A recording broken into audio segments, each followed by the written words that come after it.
घमंडी पेड़। शोलापुर गांव पहाड़ी की तलहटी के नीचे बसा एक बहुत ही सुंदर गांव था। उस गांव के लोग काफी मेहनती थे और बड़ी मेहनत से अपने खेतों में काम किया करते थे। पहाड़ के ऊपर से देखने से लगता था कि मानो एक हरी सी चादर वहां पे बिछी हुई है, क्योंकि वहां के खेतों में हमेशा फसलें लहलहाया करती थीं। चारों ओर खुशियों का माहौल था, लेकिन एक पुराने बड़े बरगद के पेड़ के पास हमेशा सन्नाटा रहता था। वहाँ कोई नहीं जाया करता था। एक दिन एक लड़की ने अपनी माँ से पूछा, माँ, आप हमें बरगद के पेड़ के पास जाने से मना क्यों करते हो? अरे बेटा, भूल कर भी उस पेड़ के पास मत जाना। सुना है वो बहुत ही घमंडी पेड़ है। उसके पास बुरी बुरी आत्माएं हैं। वो तुम्हें खा जाएगा। देखा नहीं दूर से कितनी लंबी लंबी जटाएं हैं उसकी, भयानक लगता है। इधर गांव वाले उस पेड़ से डरा करते थे और उधर उस पेड़ को लगता था कि वो बहुत ही शक्तिशाली और ताकतवर है, जिसके कारण उसके पास कोई गांव वाला नहीं आता। इस बात से उस पेड़ को बड़ा ही घमंड हो गया था। वो अपने घमंड के मारे अपने पास किसी पशु पक्षी को भी नहीं बैठने दिया करता था। जो भी उसके ऊपर बैठता उसे झटकाकर वो नीचे गिरा दिया करता था। इसीलिए वो बरगद का पेड़ आसपास घमंडी पेड़ के नाम में प्रसिद्ध था। श्यामलाल जी गांव के स्कूल में नए हेडमास्टर बन के आए थे।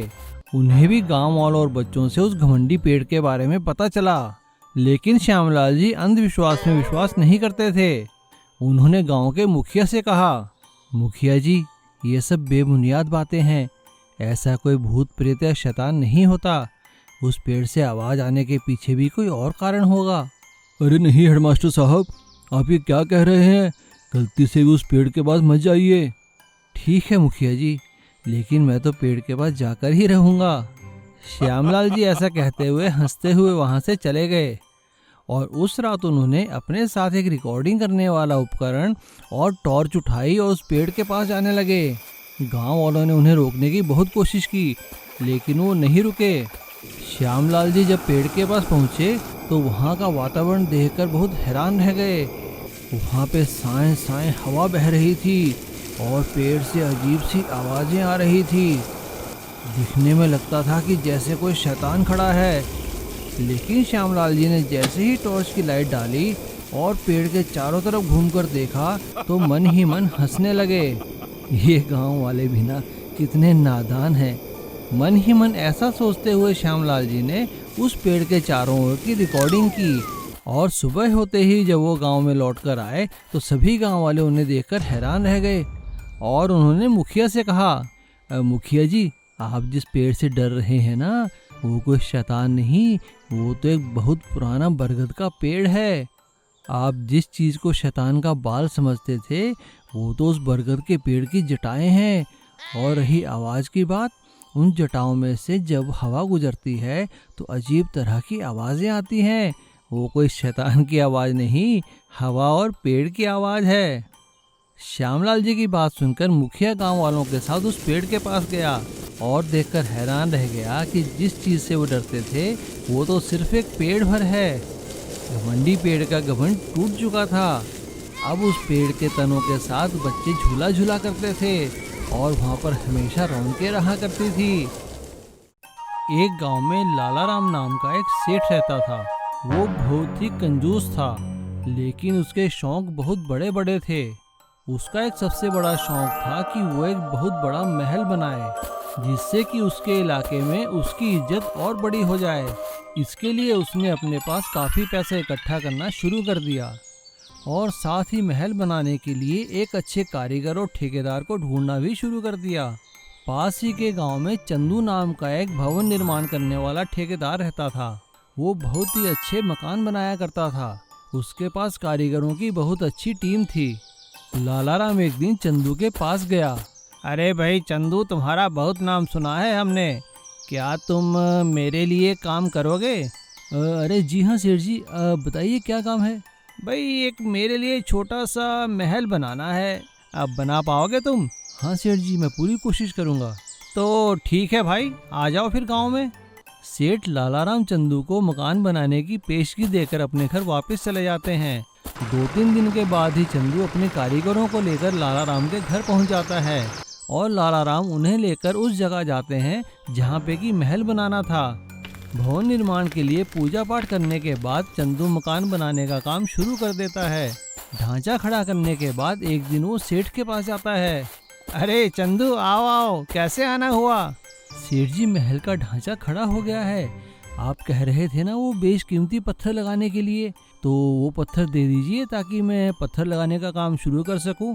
सेठ लाला राम अपने नौकर श्यामू को आवाज लगाकर कहते हैं, अरे श्यामू, उन्हें वो पत्थर तो दे दो। सेठ लाला राम का नौकर श्यामू सारे के सारे कीमती पत्थर लेकर महल वाली साइड पर पहुंच जाता है और वो सारे पत्थर चंदू और उसके कारीगरों के सुपुर्द कर देता है। लेकिन अगले दिन सुबह जब वो लोग वहां आते हैं तो देखकर हैरान हो जाते हैं, क्योंकि वहां से सारे पत्थर चोरी हो गए थे। चंदू भागता हुआ जाकर सेठ लाला राम को सारी बात बताता है। चंदू की बात सुनकर सेठ लाला राम गुस्सा हो जाता है और उससे कहता है, देखो चंदू, मैं कुछ नहीं जानता। मैंने पत्थर तुम्हें दिए थे, अब तुम्हें ही पत्थर लाने पड़ेंगे। तुम कहीं से भी पत्थर लाओ और मेरे महल का काम खत्म करो। चंदू वहां से मायूस होकर चला जाता है और सोचते सोचते वो कब जंगल में पहुंच जाता है उसे पता भी नहीं चला। लेकिन जंगल के बीचों बीच चंदू हैरान रह जाता है कि एक पेड़ के अंदर से रोशनी आ रही थी।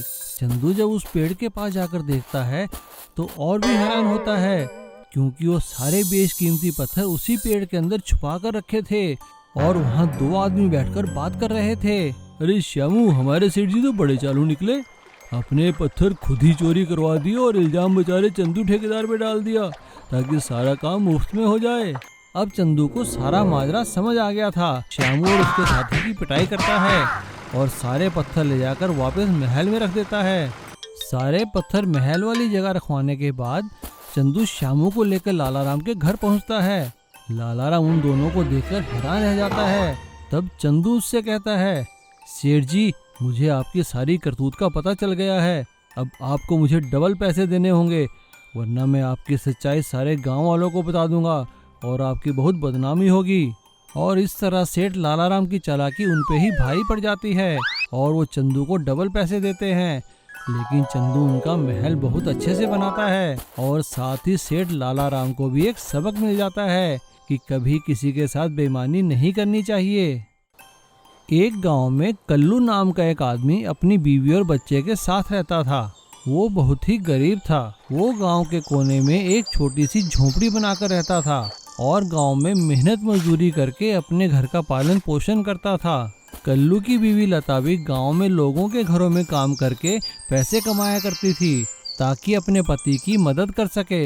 इस तरह कल्लू का परिवार गरीबी में भी जितना हो सके अच्छे से जीवन जी रहा था। कल्लू दिल का बहुत ही अच्छा था। वो पेड़ पौधों और पर्यावरण से बहुत प्यार करता था। उसको जगह जगह प्लास्टिक की चीजें देखकर बहुत गुस्सा आता था और आते जाते हुए उसको जो भी प्लास्टिक की चीज मिलती वो उसे उठाकर अपने घर के पास इकट्ठा किया करता था ताकि प्लास्टिक यहाँ वहाँ ना फैले। एक दिन गांव में बहुत तेज तूफान आया और उस तूफान में कल्लू की झोपड़ी उड़ गई। तूफान खत्म होने के बाद कल्लू की बीवी ने कल्लू से कहा, अजी हम कहाँ जाएंगे, क्या करेंगे? हमारे पास तो झोपड़ी बनाने के पैसे तक नहीं है। अपनी बीवी की बात सुनकर थोड़ी देर के लिए तो कल्लू परेशान हो गया, लेकिन साथ ही पड़े प्लास्टिक के ढेर को देखकर उसे एक आइडिया आया और उसने अपनी पत्नी से कहा, तुम फिक्र क्यों करती हो, हमारे पास ये प्लास्टिक का ढेर है ना, हम अब इससे घर बनाएंगे। कल्लू की बीवी ने हैरान होकर कल्लू से कहा, अजी आप क्या कह रहे हो, प्लास्टिक का भी कोई घर बनता है क्या? हाँ हाँ, तुम देखना, मैं एक प्लास्टिक का घर बनाऊंगा, ऐसा घर जो कि किसी के पास भी नहीं होगा और वो मजबूत और टिकाऊ भी होगा। अब कल्लू प्लास्टिक की चीजों से घर बनाने का काम शुरू कर देता है। वो प्लास्टिक की बोतलों में मिट्टी भरता है और प्लास्टिक के खाली डिब्बों में भी मिट्टी भरता है, जिनसे वो ईंट की तरह घर की चुनाई करने लगता है। देखते ही देखते पास पड़ा प्लास्टिक का ढेर कम होता जाता है और कल्लू का मकान बनता जाता है। अब प्लास्टिक की मदद से कल्लू एक बहुत ही बड़ा मकान बना लेता है। जब इस बात की खबर गांव के सरपंच और बाकी लोगों को लगती है तो सभी लोग कल्लू का प्लास्टिक का घर देखने आने लगते हैं। गांव का सरपंच कल्लू से कहता है, भाई वाह कल्लू, दिमाग और सूझबूझ हो तो तुम्हारी तरह, तुमने तो भाई डबल काम कर दिया। एक तो प्लास्टिक के कचरे को इकट्ठा किया और उसका इस्तेमाल करके इतना अच्छा घर बनाया। मैं तुम्हारे लिए सरकार से इनाम की घोषणा करवाऊंगा।